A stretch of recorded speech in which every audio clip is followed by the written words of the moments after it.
Remove the cookie dough from the refrigerator and slice in 32 pieces. Each slice will be 1 cookie.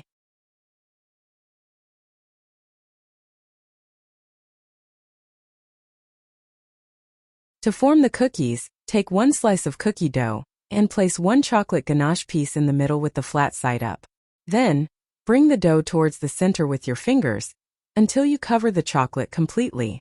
This will be the bottom of the cookie. Turn the cookie and rub the top with your palm to give it a smooth finish. If you don't use gloves, butter your hands.